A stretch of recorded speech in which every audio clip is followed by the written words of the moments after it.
Namaku Dini, dan aku berumur 48 tahun. Sudah 3 tahun lalu terakhir, aku kehilangan suamiku, dan aku menjadi janda. Almarhum suamiku mengidap penyakit diabetes yang sangat parah. Walaupun dia sudah berjuang sekuat tenaga melawan penyakitnya, tapi akhirnya takdir berkata lain. Itu adalah suatu kenyataan yang sulit aku terima, bukan saja aku, tapi juga anak tiriku yang berumur 18 tahun. Pada saat itu, kami berdua sangat kehilangan seorang suami atau ayah yang baik. Seiring berjalannya waktu, anak sambungku, Raka, sudah bertambah besar dan tumbuh dengan cepat. Dia telah menjadi remaja yang sangat penuh pengertian dan juga bisa diharapkan. Di usianya yang masih remaja, dia mampu melakukan berbagai macam pekerjaan rumah, seperti memangkas rumput di halaman rumah kami, dan semua pekerjaan kecil yang mudah, ataupun pekerjaan yang berat.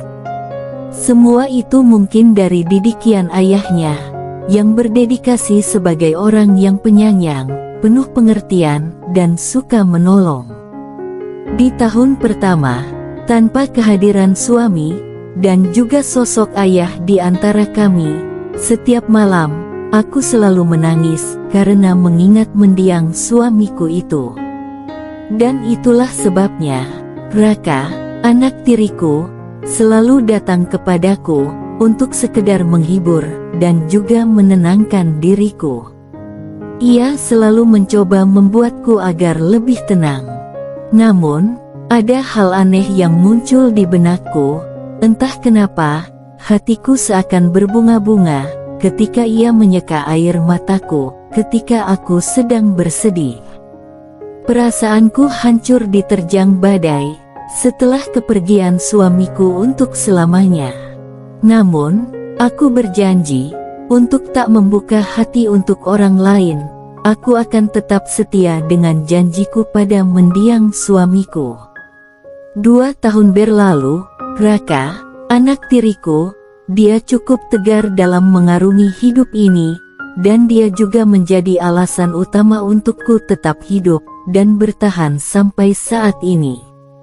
Dan aku akan memberikan apapun untuk putra tiriku itu, karena hanya dialah yang mampu membuat aku tersenyum, walaupun ia bukan anak kandungku sendiri.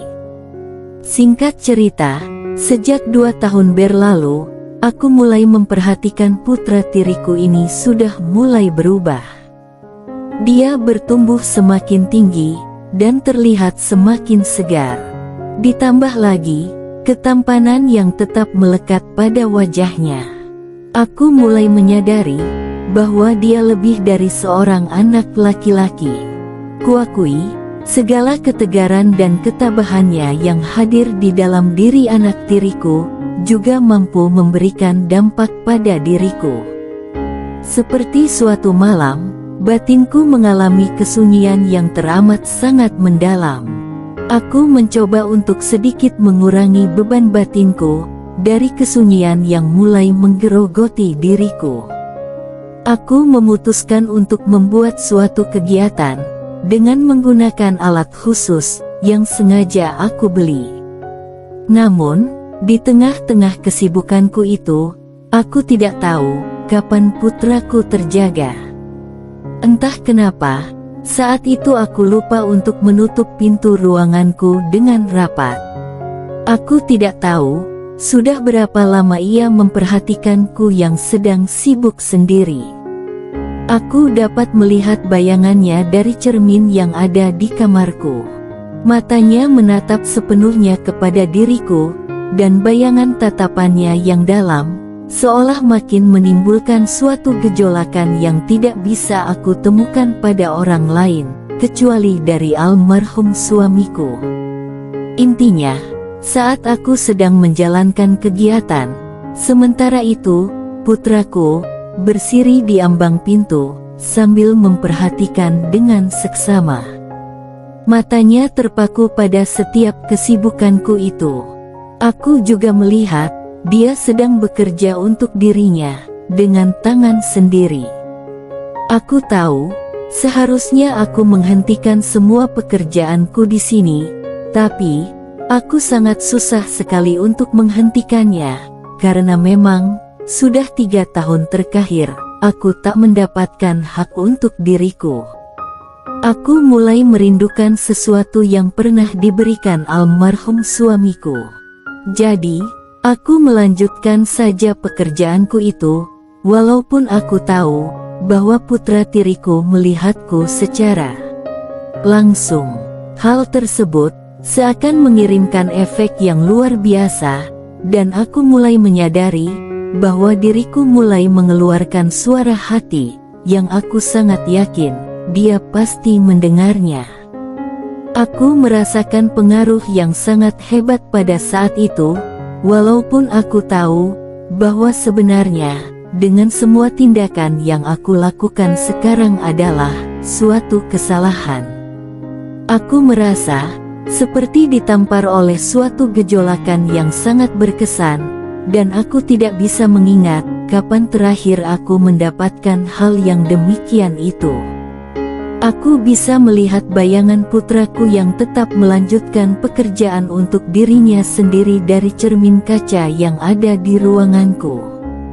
Dahinya berkerut, dengan wajah yang penuh dengan konsentrasi, dan memperhatikan setiap kesibukanku ini, yang akhirnya dapat kulihat dengan jelas dengan kedua mataku, bahwa dia juga berhasil mencapai muara samudra.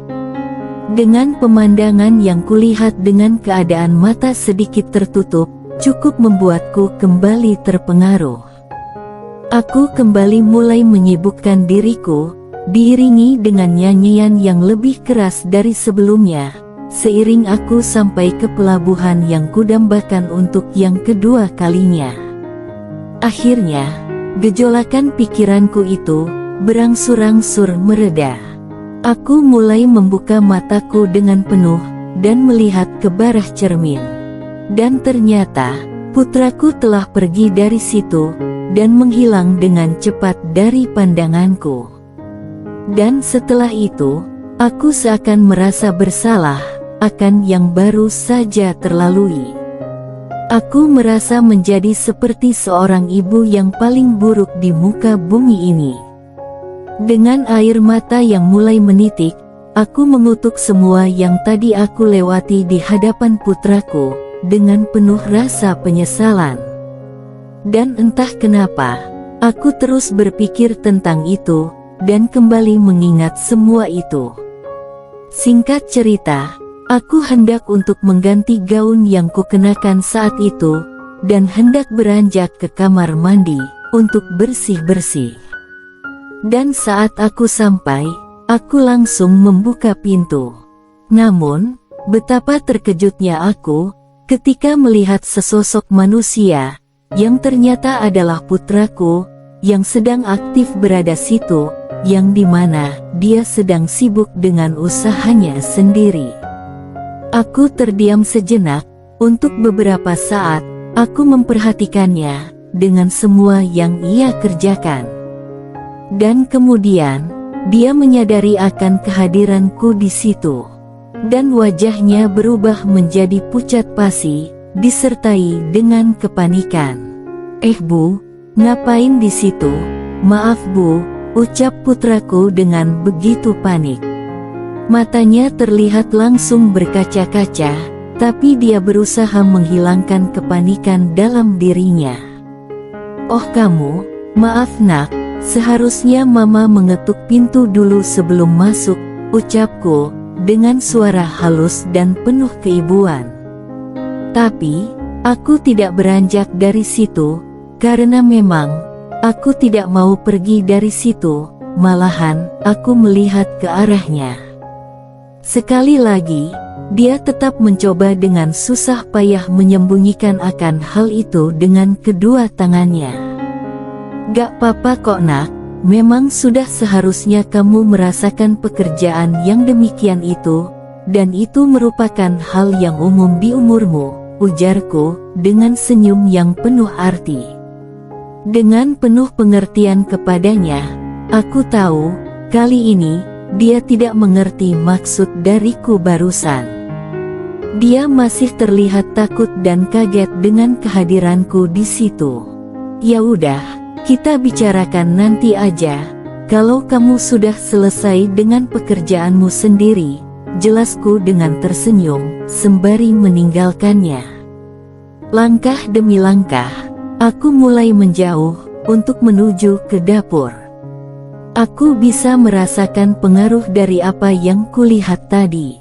Sesampainya aku di dapur, aku membuat secangkir kopi untuk diriku sendiri, lalu aku duduk di kursi meja makan. Menurutku, ini adalah saat yang tepat bagi diriku untuk membuat sebuah keputusan. Aku akan menjadi guru pertama bagi putraku. Beberapa saat kemudian, akhirnya, putraku menjumpaiku, dengan kepalanya tertunda, dan matanya menatap lantai, dengan perasaan yang sangat bersalah. Dengan perasaan bercampur aduk, yang terlukis di wajahnya. Kemudian, dia duduk di kursi yang berada di seberang meja, dan duduk menghadap ke arahku, tapi dengan pandangan yang tidak fokus, malah menatap ke arah sekelilingnya, dan berharap bisa duduk di tempat lain, daripada duduk di kursi itu. Apakah kamu mau membicarakannya tentang pekerjaan itu, nak? Tanyaku, dengan menatapnya tajam dari seberang meja. Aku mencoba bersuara dengan sangat lembut dan natural, tentang semua yang baru saja terlewati. Bicara mengenai apa, Ma? Aku gak ngerti, balasnya, dengan suara yang terdengar canggung. Gak apa-apa, kok nak, kamu boleh kok ceritain semuanya sama Mama, ujarku dengan tenang, agar menghilangkan kecanggungannya, dan mudah untuk dimengerti, tentang situasi yang ada pada kami sekarang. Tapi, janji ya Ma, sahut putraku, sambil melirik ke arah mataku sesaat, dan kembali menatap ke arah meja. Aku menganggukkan kepala, dan melempar senyum kepadanya, sambil berkata, "Iya, Mama akan janji sama kamu," jawabku dengan nada yang halus. Menurutku, dia tetap tidak yakin untuk mengatakannya, atau mungkin bingung, bagaimana harus memulai obrolan itu. "Raka, sebenarnya, sudah sejak kapan kamu seperti itu?" tanyaku terlebih dulu, untuk membuka pembicaraan, dan memudahkan aku untuk mengatakan yang sejujurnya. "Aku nggak tahu pasti, Ma, kira-kira, baru-baru ini aja kok," jawabnya dengan menunduk, dan menatap meja dengan penuh kecanggungan. Aku menganggukkan kepalaku, yang menandakan, jika aku mengerti atas jawabannya. Dan aku mulai mengajukan lagi beberapa pertanyaan dengan sangat hati-hati. "Setelah kamu tahu pekerjaan Mama akan hal demikian itu, kemudian kamu langsung menghibur dirimu dengan seperti itu, apakah kamu merasa lebih baik setelahnya?" tanyaku lagi, dengan perasaanku yang mulai bergejolak. "Iya Ma, maaf Ma," sahutnya, dengan nada bergetar. "Mama tahu gimana perasaan itu, nak, berarti, kita sama-sama merasakan hal yang sama dalam pekerjaan tersebut," ujarku. "Raka, apa yang kamu kerjakan itu merupakan suatu bagian dari proses kamu untuk berkembang. Mama juga masih bekerja dengan diri sendiri juga kok.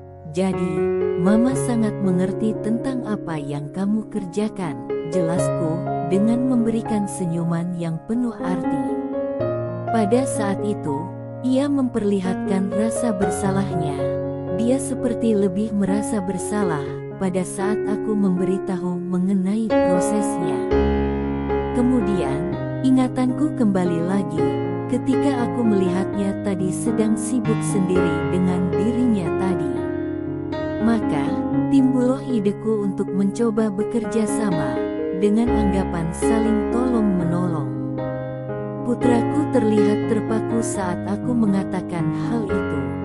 Dia terlihat seakan-akan tidak percaya dengan apa yang telah aku ungkapkan. Apakah kamu mau melihat pemandangan alam yang lebih nyata itu, yang lebih lagi dari yang kamu pandangi tadi? Tanyaku kepada putraku, dengan suara yang halus. Perkataanku itu seperti memecah keheningan. Wajah putraku terlihat seperti dipenuhi dengan kebingungan akibat pertanyaanku. Dan kepalanya perlahan-lahan mulai mengangguk dengan pelan, dan matanya kembali menatap ke arahku. Iya Ma, tapi Mama kan tahu, itu adalah tindakan yang ceroboh, sahutnya. Ungkapan itu membuat aku berhenti dan berpikir, apalagi yang harus kujelaskan kepadanya? Apakah ada yang salah dengan penjelasanku ini? Apakah dia merasa seperti diremehkan? Mengapa dia mengatakan itu? Tidak, aku hanya ingin memberikan kepadanya kado yang spesial dariku, di mana, agar dia tahu, bahwa kasih sayang ibu tirinya ini, hanya untuknya seorang. Pada saat itu juga, aku langsung bangkit dari bangku. Aku melihat setiap gerak-gerik putraku, setiap emosi yang terlukis di wajahnya. Aku dapat melihat, dia menatap secara langsung ke arah yang sesuatu padaku ini. Kamu sukakan pemandangan alam yang berbukit ini, Nak? Tanyaku. Ia menganggukkan kepalanya, dan aku tetap mengawasi gerak-gerik putraku itu, yang sedang menatap tajam ke arahku. Aku bergerak mengelilingi meja, sampai pada akhirnya, aku berdiri tepat di depan putraku. Dan aku dapat melihat, bahwa ia mencoba untuk menyembunyikan keadaan sesuatu itu darinya, yang mulai menunjukkan eksistensinya. Saat itu, aku sungguh tak mampu membendung gejolakan itu. Aku melangkah lebih dekat kepadanya, dan agak menunduk. Putraku melihatku dengan penuh kasih sayang, dengan sepasang matanya yang berwarna coklat, dan sedikit bingung dengan apa yang akan aku kerjakan dengan dirinya. Tenang saja Nak, Mama akan membantu kamu agar merasa lebih nyaman, bisikku kepada putraku, dengan jarak yang begitu dekat. Aku tidak memberikan kesempatan kepadanya untuk menjawab apapun. Aku pun tak mau menyiakan waktu yang tersedia, dan dalam kesempatan itu, aku menuntun tangannya, untuk mengajari semuanya dengan perlahan. Putraku merespon dengan baik setiap ajaran yang aku ajarkan kepadanya. Aku menginstruksikan dengan penuh ketenangan. Namun, dalam relung hatiku yang paling dalam, aku menyadari bahwa aku sudah melewati norma yang ada, dan aku tidak mungkin kembali atau menghentikan pekerjaan yang menguras emosi tersebut. Nasi sudah menjadi bubur, kami pun sudah terbawa dalam arus samudra luas. Dan aku juga tidak peduli tentang apapun, yang pasti, hak akan diriku yang sekian tahun hilang, kini harus diwujudkan kembali. Kemudian, dia melihat ke arah wajahku, dan menatapku dengan tatapan mata yang penuh makna. Aku sayang sama Mama, sepanjang hidupku, ucap putraku. Aku tidak akan pernah melupakan perkataannya kepadaku pada saat itu. Aku akan terus mengingat kata-kata itu. Aku mengerti apa yang dia katakan. Bukan hanya dia menyayangiku sebagai seorang ibu, tapi maknanya jauh lebih luas, sebagai istri, teman, pacar, dan segalanya. Yang pastinya, menjadi seseorang yang terindah di dalam hidupnya. Begitu pula sebaliknya dengan diriku kepadanya. Atas semuanya itu, aku baru menyadari bahwa kami sempat kehilangan suatu kasih sayang yang tersembunyi, sesuatu yang terpendam jauh di relung hati selama ini. Dan akhirnya, kami bisa menemukan inti dari kasih sayang itu. Entah hingga kapan ini bisa berakhir, yang pasti, aku sangat menyayangi putra tiriku itu.